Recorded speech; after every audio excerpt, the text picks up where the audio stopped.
Hi, my name is Eugene. Before the episode starts, we are covering the NBA playoffs on Spin the Rock.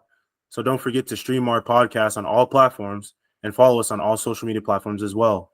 Thank you for listening. Hello and welcome to the Spin the Rock podcast. I'm your host, and with me today is Eugene? And Vaughn. all right, round two. Some of the games are very, very close to ending. We got a lot to talk about, a lot to catch up. As you can tell, for the playoffs season, we're doing every other week. Now, just a warning, we are recording this on Tuesday because we won't be able to meet this Sunday. So we might be a little outdated by the time you see this. Some series might be over by the time you see this, but overall, we'll be pretty consistent on our takes. I don't think any of us will say something that will be madly disproven in a couple days. Starting off, some NBA teams have came out. I put rookie team first, but I want to start with defensive team because the biggest news out of that is that AD wasn't on any defensive teams whatsoever. I mean, he was out probably more than he played during the regular season, so that probably played a role, probably majority of the role in why he didn't. But I mean, even still, like, I feel like he's too good. Bias aside, I think he's too good to just leave off like that, but I don't know. I mean, especially with who you see is on the second team. Right. Like, I don't know. And we'll start off with the first team, though. Caruso from the Bulls made it. Drew Holiday made it from the Bucks. Jaren Jackson Jr. from the Grizzlies. Brooke Lopez from the Bucks and Evan Mobley from the Cavs made all defensive first team. I was pretty surprised to see Caruso. Not saying that he's bad or anything, but, just seeing him first team, and I don't even think he's been second team before, so I thought that was pretty cool to see. Yeah, I completely agree. Like, that was a surprise. Again, not so much bad. Everyone knows like Caruso's a defensive pest, but I would have expected him to be on second team. But I can tell Bulls fans at least have something to be happy about this season. You gotta take what you can get. Yeah, I'm also kind of surprised by Caruso, but you guys kind of said everything. I also, when I look at the second team, I don't really see anyone that I feel like would swap with him that much. I feel like out of all the people they put up there, it's like, I guess Caruso does make sense for first team. Right. And then second team, Bam from the Heat, OG Anunoby from the Raptors, Dylan Brooks from the Grizzlies, Draymond Green from the Warriors, and Derek White from the Celtics. A lot more wild. And it's smaller. The lineup is smaller. Yeah, even considering like Bam Adebayo, like he's pretty short for a center, considering. Well, I'm happy to see Derek White there. Man is kind of sneaky with the blocks as a guard, especially. So I see why he's here and why Marcus Smart isn't, because that man's been missing time this season. So I mean, that just is the next logical jump for a Celtics team member to be on the defensive team. Dylan Brooks, people are probably going to say Dylan Brooks don't belong there, but at the same time, it's a regular season award, and he did what he did on the defensive end, but just not going to be there next year for the Grizzlies. or for any team. Yeah. I like. Oh, you got it. No, I was just going to go down the list if you got an ad. I was just gonna say I do like Bam and Derek. Dylan, for me, I like Dylan Brooks. I like him, but for me personally, I don't know if he did enough to secure a second team spot. But then again, I don't know who all was in the running, so I'm not necessarily like, mad at it. but I would like to see who else he was up against. You know what I'm saying? hmm I think the only one I would bring to mind who plays shooting guard, small forward would be Mikal Bridges. Didn't even get a nod, I guess. Especially last year, he was a Defensive Player of the Year candidate, and this year he's not even on any all defensive team. So that was a surprise too. Yeah, I'm just more surprised of like how like there aren't really many options.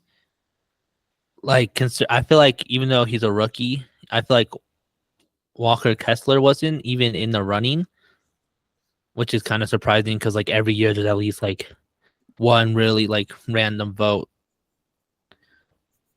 But yeah, I'm looking at the people who are in the running, and it's kind of favored to like the first team has got a lot of votes, and then like the second team was like Bam only got 53 total points, and Dylan Brooks got 54. It's like compared to Alex Caruso's 125 is the lowest in the first defensive team. So it's kind of wild to look at. Like considering like I feel like there's got to be way more defensive players who just got left out, especially with how little votes Dylan Brooks and Bam got. Yeah, But I mean, to name a few, Herb Jones, even Jose Alvarado from the Pelicans. You got mhm, Jaden McDaniels on the Timberwolves. I'd even throw Nas Reed in there, but he kind of showed out more towards the later part of the season. yeah, And then, of course, as far as centers go, I'd bring up Nicholas Claxton. He's taken a big jump this year, especially defensively. So those guys, I don't know how many votes they got, but maybe we'll be seeing them in future all defensive teams. yeah, for sure. I mean, even like Even like Jared Allen, like, you know, Mobley got yeah, first team, you know? So I don't know. Yeah, I don't I really. just like most of these guys are a little older because you got Draymond, you got Brooke Lopez. The only youngish ones would be like Jaren Jackson, Evan Mobley. Dylan Brooks is like 26, so you can only really say like youngest guys here got to be Evan Mobley. So it does kind of seem like age was a factor in some of these awards. Mm-hmm. Maybe kind of not so much like pity votes, but like I think they're taking into consideration this guy's older. He's been a defensive player throughout his career, and they're finally giving him his flowers. More like Maybe, he's a proven defender or yeah, something. Yeah, I mean I don't really know how the all NBA all teams voting works, but I feel like if the like if the points got that low, I feel like that's kind of odd, like considering how many defensive players there were this year. But I like I said, I don't really know how the voting works for the all teams.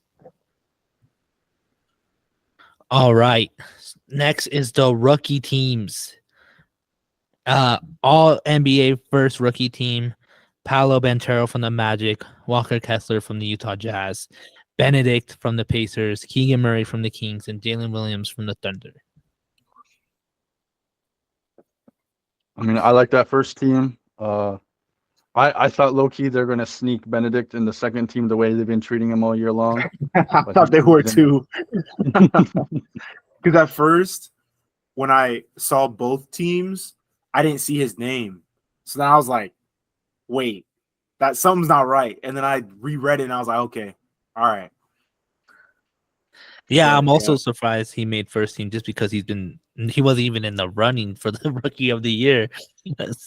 So I was like, okay, he's probably gonna get second team. But no, he made the first team cut. I'm very happy with the first team. I feel like I don't really have any gripes against the first team for the rookies wise. yeah. Second team, Jalen Dern from the Pistons. I don't know how to say his name. Tari Eason from the Rockets, Jaden Ivan from the Pistons, Jabari Smith Jr. from the Rockets, and Jeremy Schoen from the Spurs. Two Pistons. Two I'm Pistons, not. two Rockets. Oh yeah, that's true, huh? Oh yeah, that's right. I didn't even notice that. I'm not sure about Jalen Duren. I know like in college he was pretty good, but I haven't. I'm not watching the Pistons. Um, but I am kind of surprised that Jaden Ivey got on there. From the games that like, or not even games, like highlights that I did watch. He wasn't in a lot of them, but I am glad that he did make a team because he is a good player. So hopefully, he hits his potential in the coming years, but not much I can say on the second team, to be honest. Yeah, I mean, you don't go to Hall of Fame for being on an NBA All Second team. It's just what these guys will be able to accomplish going into the future.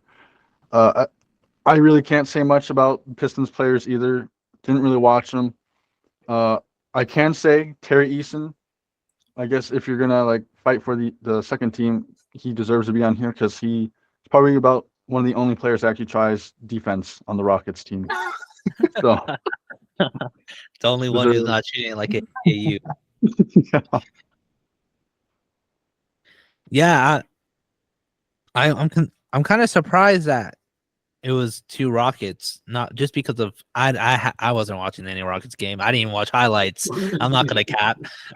I would sleep to everything Houston, but it is kind of so that's why it's surprising to me. But I guess if Vaughn vouches for him, then I guess he's valid.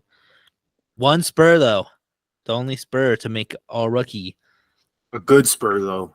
Oh yeah, Yeah. very solid, good, very good very Spur. solid Spur. I'm also. I guess it's hard for him because I feel like any other year he's first team, Mm-hmm. Yeah. Yeah. but Like like this year, it was hard. he's an exciting player to watch. Low key, he's been in trade rumors for no reason. Like, why would Spurs ever want to trade this man? Like, they could low key get a Dennis Rodman, Draymond Green hybrid out of this man. He's just taller. He knows how to pass. So he'll probably be on some defensive teams going in the future. Mm-hmm. Yeah, for sure. I mean, exciting stuff. I feel like has your opinion about this rookie class changed at all now that the season's over? Or are you guys still thinking it's kind of mid? Well, I still think there's going to be less stars out of this draft class, but more long NBA careers among this rookie class. Mm-hmm. Yeah, I'm gonna still say it's mid. It's not, they're not like tremendously good, but I don't think any of them are garbage. Mm-hmm. You know how you have like some classes you've had like busts or like just not good rookies.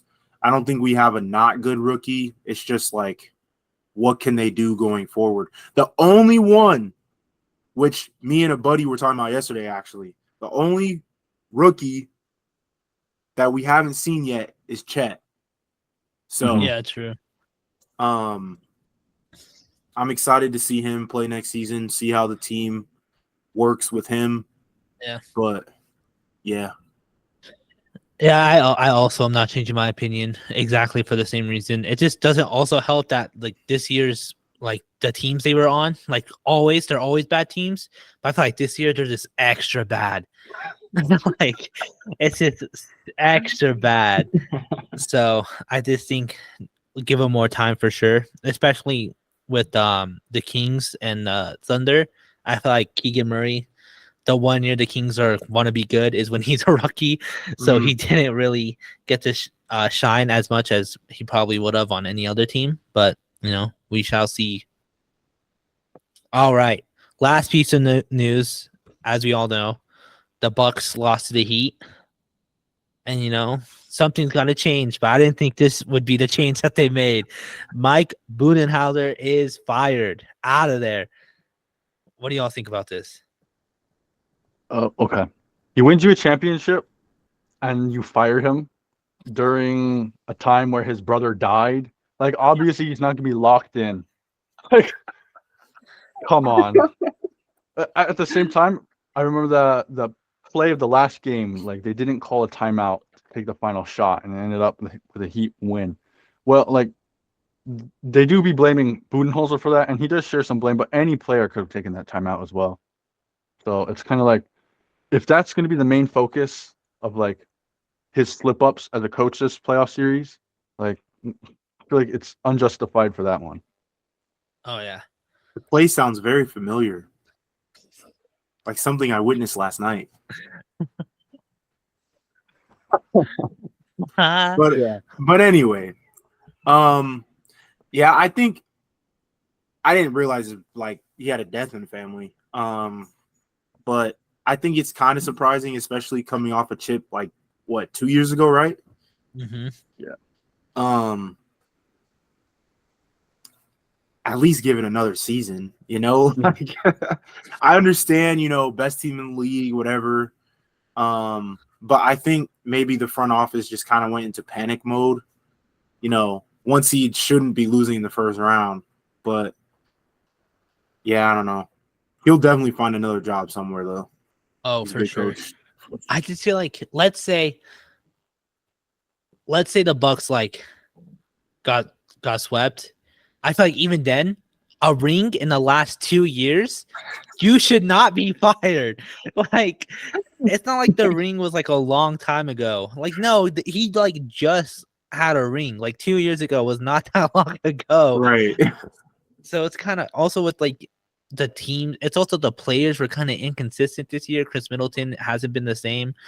So it's like Jimmy Butler turned to And Michael Jordan 2.0 and a man lost his right. job. And Giannis was hurt. So Yeah.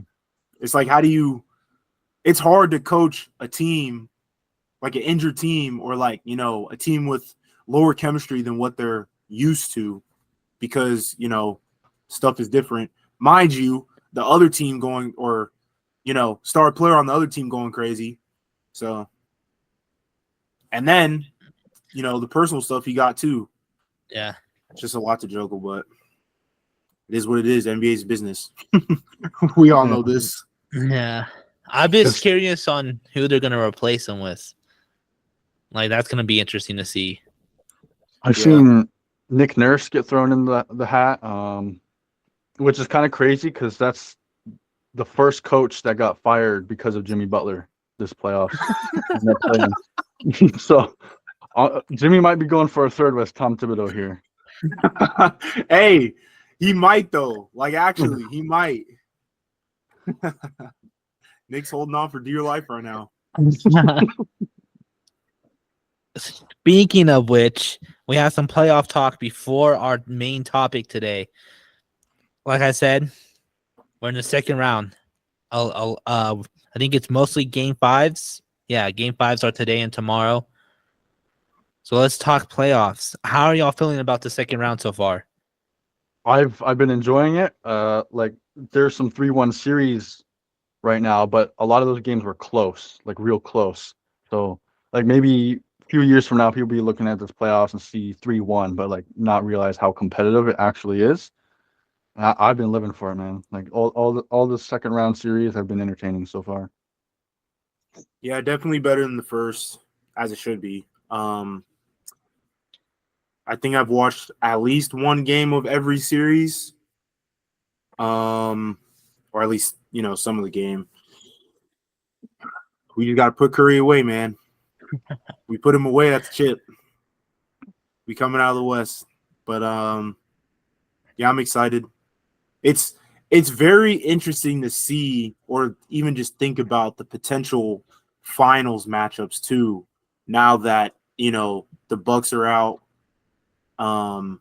just really like top seeds are out, you know. Mm-hmm. But yeah, I'm enjoying it. The most shocking thing I just got to say is Eugene's prediction of a Celtics-Lakers finals earlier in the season seemed crazy, but now it's like completely a possibility. Like it might turn out real, bruh. Yeah, I was begging people because I had a lot of people who were like, oh, I'm not really watching playoffs this year. And I was like, please, what are you doing? Like, this is like one of the like best playoffs we had in a while. And and I wasn't wrong. Second round is just first round was good. Second round is even better. I'm excited for the conference finals for sure. But I mean, I was telling people, I was like, you gotta tune in, and like look at this, like Nuggets doing what they do best, letting the opponent fight back. Gotta love that. 2-0. Everyone was like, "Oh, Suns are frauds," and then it's crazy. It's like winning at home is easy or something. I don't know. And then I still got y'all winning that series though, bro. Yeah, like okay. It's taken multiple Devin Booker 40-point, 30-point games, and then KD also got to score close to that too. And they're still pretty close games for the most part. because Jokic is dropping 50 and losing, that's why. Well, okay, when Jokic Well, I doesn't mean, have Murray to had drop like, 50, didn't he have doesn't like 30 though? he close to it, yeah. It's a painful series to watch for me, at least. Even though I said Suns are gonna beat the Nuggets, it's not something I actually want to happen. It's just a prediction. No, I think it could definitely happen. I think y'all could definitely beat the Suns. Mm-hmm. I hope so. What are the odds with the way Jimmy Butler playing? We get a bubble rematch. Oh my god. I don't know. It could happen, It could. but who knows what condition Jimmy's in? He could be playing through an injury. And he could have been playing through an injury in the bubble. How would we know? I'm just saying, how would we know? There's still one more round. And Sixers, Celtics, Celtics, those are tough teams. I mean, that's facts. That is facts. I'm not even gonna lie. I'm kind of pulling for the Sixers, at least to make it to the finals. They ain't got to win, but at least to make it. If they don't make conference finals, at least that's bye-bye to Doc Rivers. There's no way that man's staying. If they can't make conference finals, that man tried to lose some games, I swear. Oh man, are you guys surprised by the 3-1 series at all? And if so, which one's more surprising? I'm very surprised. Is this our transition into the surprising teams? Yeah. I'm very surprised by the Heat. They went up 3-1 against the Bucks, and now they're up 3-1 against the Knicks. Mediocre team, but like still. The Heat are an 8 seed. They should not be going up 3-1 on anyone in the playoffs, Especially with 2 extra games. They lost their first play-in game. Exactly. Yeah. Not just so that. It just makes it harder. It's like Tyler Hero, their 20-point scorer, is gone. That's their second option. And Bam shows up every other game. He doesn't really score like that consistently. And then you lost Victor Oladipo during the playoffs. That's threes, that's defense. So honestly, how they're doing this right now, I still don't know. I don't know how they're doing it. Eric Spoelstra, whatever his lineups are, he's got them perfect. Every game, every minute of every player, it just seems like that's the right option. You got Jimmy Butler playing every minute, and then the other 4 he cooking something up. But he looked mad every time he goes to the bench too. He's it looks like he wants to play every single minute. It's crazy. Jimmy Butler's literally a cyborg. That man is turned off throughout the entire regular season, and then all of a sudden he becomes a whole different fucking basketball player.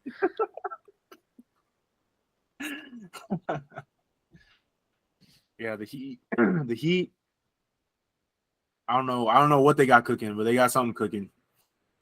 I remember we were saying disappointing season. They were mid, and look at them. They're 1 game away from going to the Eastern Conference Finals. Yeah, throughout the regular season, they weren't a very good 3-point shooting team. They didn't take many. They didn't make many. And now all of a sudden, Duncan Robinson's got minutes ever since Hero went down, and he's been hitting his threes. He's out of that slump. Kyle Lowry somehow has been hitting threes, not just threes, deep threes, contested threes. Even Max Strus, Gabe Vincent, they've been stepping up. It's been crazy to watch. It really, and that's my surprising player was Kyle Lowry. He's also been clutch on the defensive end too. Like that man is, I don't know what happened, but he's not showing his age that much this playoffs run. And that's kind of surprising because last year it was kind of showing a lot. And now he's older and it's not showing, like it's almost not showing at all at times. But that's my surprising player for sure is Kyle Lowry because like everyone's saying like everyone's gonna say like Bam is like the second guy, but right now Kyle is more of the second guy than Bam, and that shouldn't be a thing, but it is right now. Right, and it's crazy because like this team is hurt. You know, Kyle was out for an extended amount of time. Mm-hmm. Jimmy, battling injuries. Tyler's out, till next season. So it's like, imagine them healthy. And who knows? Anything is possible. Who knows? But yeah, it's pretty wild, even with what they're doing right now. Okay. So it's kind of like surprising teams, surprising players at the same time. It's the Lakers bench because like they've been stepping up and in ways I haven't expected. Like there's Lonnie Walker last night. Sometimes it's Schroeder. Like that man's actually playing defense, which I would not have expected from Schroeder. And actually like stealing the ball from Curry is crazy. Yeah. So it's just like everyone, if it's not this guy's night, it's this guy's night, right? It's just like this rotation of different players stepping up, and that's been the biggest surprise and why they're up 3-1 against the defending champs right now. But see, shout out Darvin though, because he's actually playing our bench, as opposed to Mike Malone, who's playing like 3 players off the bench. What we do best in Denver. It's what we do best. The rest just say DNP, DNP, DNP. Yeah, now, I kind of agree with Vaughn though, because it's like now that I think about it, I don't know if it's like if we actually have the deepest bench or we just play more of our bench. You know what I'm saying? Probably both. You think so? It's probably a little bit because the Warriors bench is kind of like meh, but like your bench is like, let's be honest, a lot of people on your bench were just like trades you just got like randomly. Like it was just like people who were thrown into trades. I guess that's true. Rui, Lonnie. Yeah, it was like, here, have him too. Like right. That's what it was. And like they're showing up for you guys. That's facts. Finally. I would just like to say that my Jordan Poole fraud thing, not looking like a bad take. Not looking like a bad take. Man is shooting 34% from the field, averaging 10 points. Like, ooh, he's doing too much. If you actually watching the games, he's literally doing like trying to do way too much. Oh, Warriors fans are sick. Yo, like that whole team, aside from Curry, is doing too much. Curry should have the ball in his hands more. Like last night, Draymond turned the ball over. It looked like he wanted to be on the Lakers next year. Man, just tossed it right to a Laker. Like he had Schroeder on him. He's like half a foot taller than him. There's no way he jumped in the air and tossed it to a Laker. That was ridiculous. I mean, it's payback for not letting them let him go see LeBron break the record. Steve Kerr said you can't go see that game, and Draymond's like, "Bet you're not winning another ring." He so really already is got enough. Yeah, #1 fan right there. I mean, we've all seen the clip of the Jordan Poole shot from like the other team's coach, like with almost a whole like 3 seconds on the board. So I just think the Warriors are just slowly crumbling. And me and Vaughn talked about this. Like the Kings took y'all to 7. What do you think is gonna happen with the Lakers? I mean, everyone was saying it's gonna be an all-out brawl, but like it's also not that surprising that the Lakers are up 3-1. You just gotta shut them out. Shut them out away. I'm praying, bro. Because you know the Lakers. They like to blow leads. I think you'll be fine if the Warriors keep taking contested bad shots. Like last night, even Clay had one. Like you had plenty of time to like set something up. No, Clay contested shot, fade away, miss. Mm. Like it's not looking good there. Like we just got to pressure him on the ball. Yeah. Yeah. All right. I'll say my surprising team. I'm gonna go Celtics. I'm not Celtics, Sixers, sorry. Sixers are surprising. I feel like even though it's 2-2, I feel like the Sixers are showing a lot of people like how good of a team they actually are, especially when they didn't have Embiid. Everyone thought, okay, the series is over. And Harden, I mean, I think the worst take out of it though is people saying Rockets Harden is back. Because No. no, Not Rockets even Harden close. wouldn't have won that game. Rockets Harden would have had 50 and lost.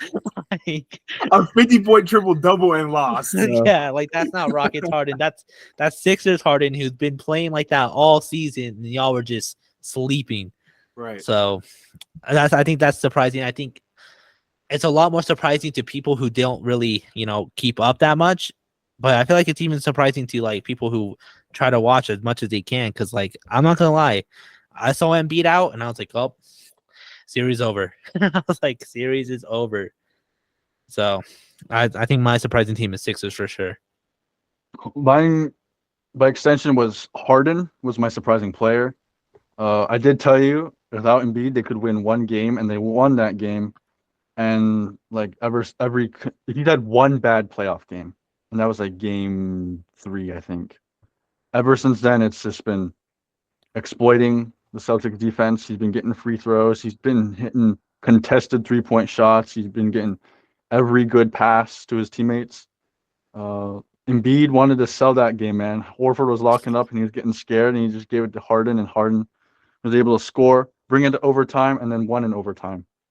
So like, it's interesting to add up to your argument of Rockets Harden versus Sixers Harden. Rockets Harden would have been trying to hit every tough shot, not so much to pad his stats, but that's because what he thought it took to win. This Sixers Harden knows when to take tough shots. So much better. Like his shot selection is so much better.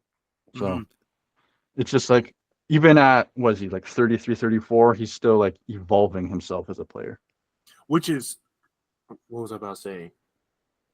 Like, I guess it's even more impressive, I guess, and even more of a reason why he's averaging less points, not only because Embiid is first option, but he's taking better shots and knows when to take, good shots, as opposed to when he was on the Rockets, he was just hoisting. Half the time they were going in, But yeah, I like this Harden.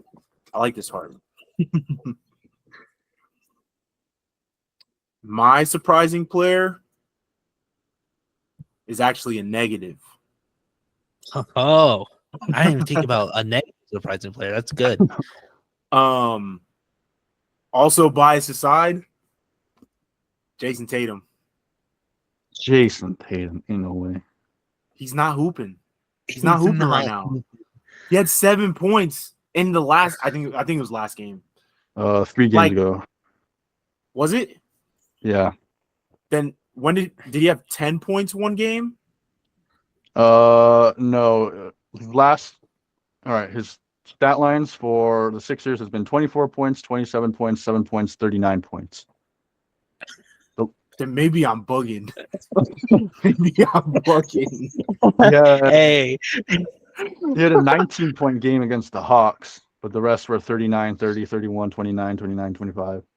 Hey, Eugene saw Lakers 3-1. I saw Jason Tatum 7 points, and I was like, oh, he dog shit right now. Hey,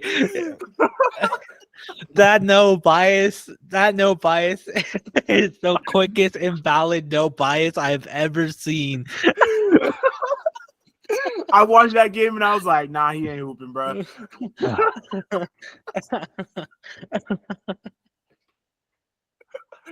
All right, well, I'm bugging. Surprising. What teams are left? We talked. Suns, Nuggets, fuck the Knicks. Hey, you weren't here last episode. Were you surprised that the Knicks beat the Cavs, Eugene? No, yeah, I was very surprised. I was very surprised that the Knicks beat the Cavs, especially because it was like in the first round as well. You know, I don't know what was happening with Donovan in that series, but he was just not playing like himself. You know what I'm saying? It was just all weird. But yeah. And if the Knicks somehow come back and win, New York's going to be up. They are going to be up.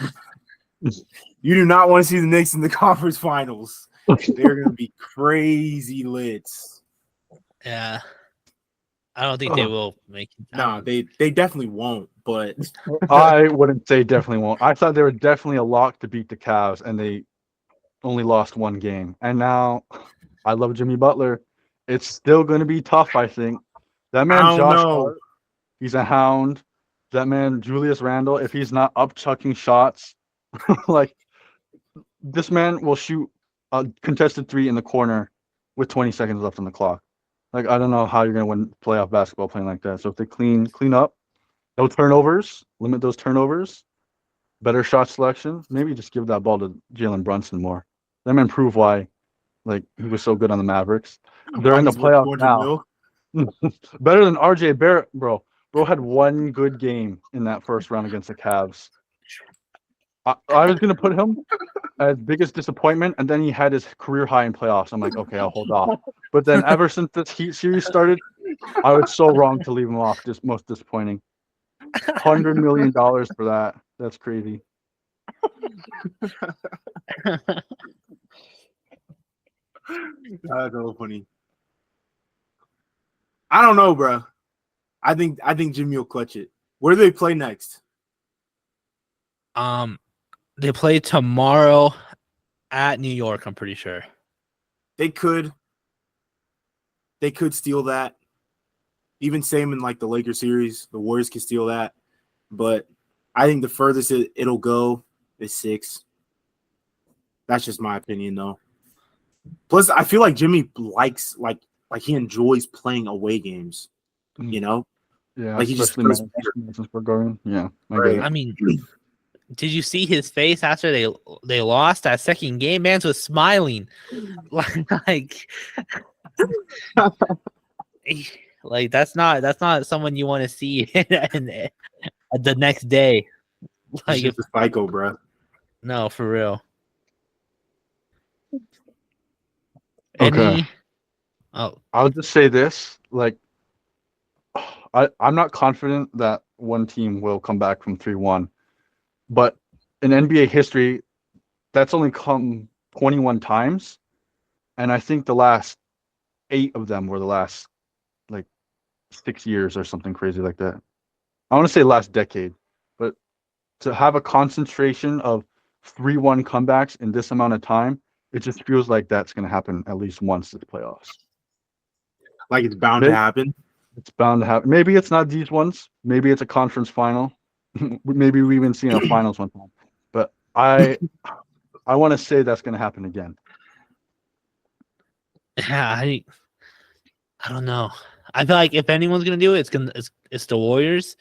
But like, I don't know. Like, they have not been playing the way I thought the Warriors would be playing in a second round game. So I mean, even first round, but true. I mean, I'm praying on the Warriors' downfall, but when I go back to think when they came back 3-1 against the KD Thunder, I don't remember how they did that. So obviously different roster, different teams, but I'm like, there's got to be a strategy that they can implement that's going to give them a better shot. I imagine is give Curry the ball more. Don't let Poole, Clay take dumb shots. Don't let Draymond, pass it to a Lakers player. Don't let Draymond just hold the ball longer than 0.5 seconds. Man, give the ball right Kid back. drills. Kid Yeah. drills. Ugh. Like it seems like the running theme of this playoffs is teams not taking a timeout when they should. Happened to the Bucks, happened to the Warriors, even to the Celtics when they went to overtime against the Sixers. They had two of their timeouts and their challenge in overtime, and they didn't call a timeout. So maybe that's the only real adjustment that's needed. Use your timeouts. Yeah, I mean, it could happen. We shall see. I think I have one more surprising player. I feel like a lot of people have been saying this, Jamal Murray. I feel like it's not surprising to like me because I watch the Nuggets, but like a lot of people are saying Bubble Murray is back, and it's like, well, Not quite. Bubble, not quite, Not quite. but he is playing really really good, and like I think he's finally. This might be the time where he actually gets the recognition he deserves.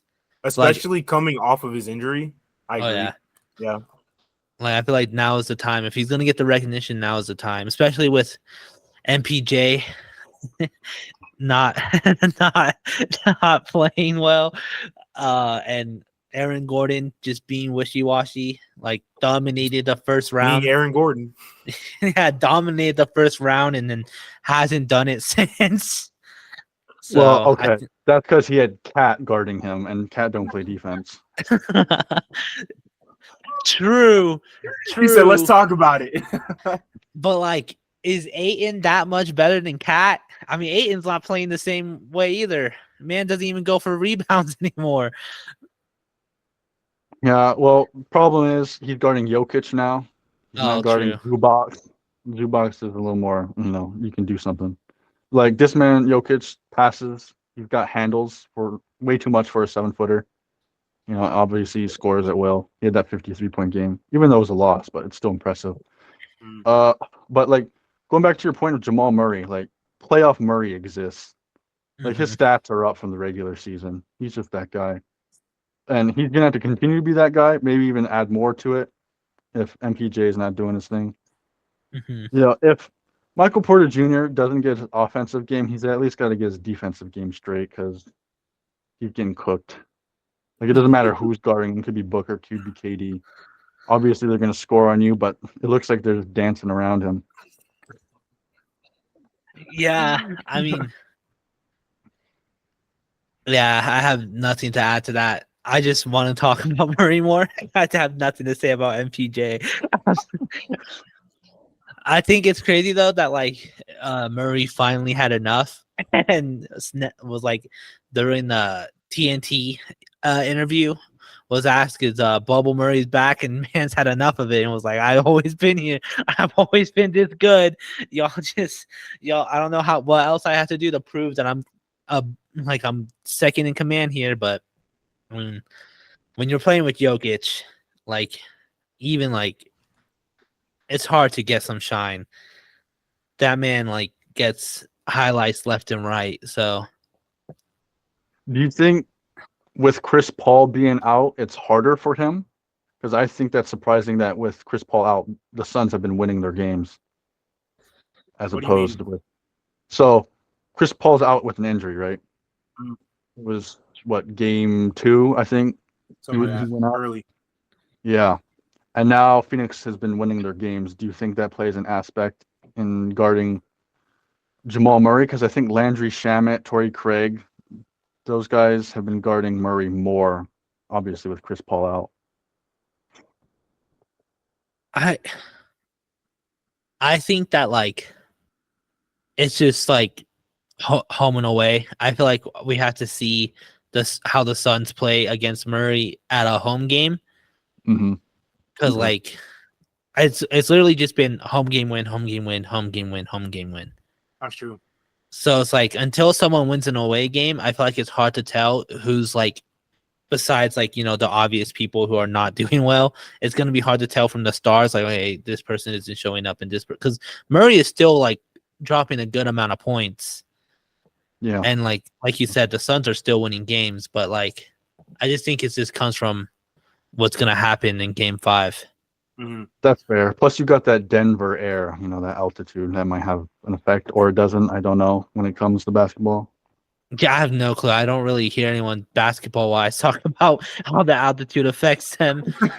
I just know, but like it could be like if football players are exhausted, like there's no way basketball players aren't exhausted because like football is like go and stop, and basketball is like suicides for like Yeah. almost an hour straight. So, I mean, there's no way the Suns aren't feeling that. Yeah, I don't know. I definitely game. They're 2-2, right? Mm-hmm. This next game for them, I feel like will be the deciding one. I feel like it will be. I think whoever wins this next game will go on to win. But then again, you're gonna have a game 6, and that game 6 could go to game 7. Yeah. So, I'm not gonna lie though. I would like to see a game 7 in that series specifically. I mean, I wouldn't, but that could be my bias. No, I feel like it's definitely the bias, but I understand. I feel like Game 5 is very important. It's today, and especially with all that happened last game with the Suns owner and that whole thing. Like it's gonna be interesting how the Nuggets play because Jokic actually was, showing emotion for once. So He who knows? needs his brothers, bro. Yeah. He needs his brothers to do his dirty work again. That was funny. No facts. But I don't know. We shall see. I mean, hopefully, if the Nuggets win today, that's like I don't want to say it's over, but like if they win today, that's a big win for them because Game 6, like Jokic is playing out of his mind. So That's what I'm saying though. Like, because Denver's playing at home. yeah, they're at home today. Yeah, so if somehow the Suns steal this game, they're playing at home, and they'll probably win. Mm-hmm. But then I think if Denver, because Denver can win in Phoenix, so if they win this game, I think they'll be riding the momentum and win the next game. But they're both 2-0 on the road or at home right now.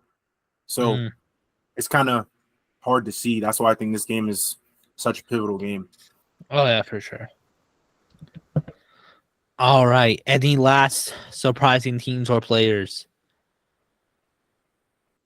I'll include Josh Hart just because he was a big part of that Cavs series. He was doing his best to limit. Usually it was Garland or Donovan Mitchell he was guarding against, but he's been like among the defenders on the Knicks. It hasn't been Mitchell Robinson, hasn't been Julius Randle being the best defender. It's been Josh Hart, and so that's just the one thing I'd like to point out. Obviously, Jalen Brunson's a good defender too, but I think Josh Hart has had the harder assignments so far. Especially he's got guarding Jimmy Butler.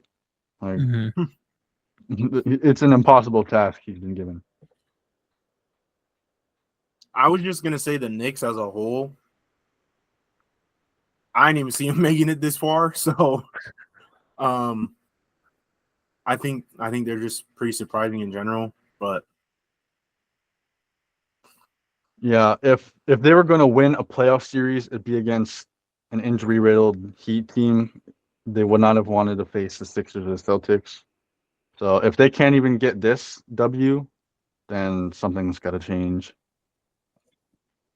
Tibbs. Yeah, I was gonna say, get that man out of there. Yeah, I feel like Josh Hart is definitely the most surprising out of all of them because, like, Julius Randle, he's a good player. Last year it was kind of just. I feel like last year was like a bump in the road. Jalen Brunson was good for the Mavs last year. Wasn't 100 million good, but he proved it now. So it's not a waste anymore. But when it first was, I feel like they jumped the gun for sure. And then, Josh Hart, a lot of people don't really, when they think like the Knicks, I don't think Josh Hart even comes up third. It's RJ Barrett next, and then the young guys. So I think him showing out and winning a lot of games, and also, he's been entertaining, like talking shit on social media and shit like that, and like in the press conference. So it is nice to see Josh Hart like have fun. All right, I think that's what we're gonna call it. If you are watching on YouTube, make sure you like and subscribe. We are on all podcast platforms, so make sure you give us that good old 5 stars. Even if you're a Knicks fan who thinks you can come back 3-1, let us know. No, a Warriors fan. Any fan that think they're going to come back 3-1, let us know why. We're on all social media platforms as well at Spin the Rock, so follow us there for clips and episode updates. Thank you for listening, and we'll see you again in 2 weeks.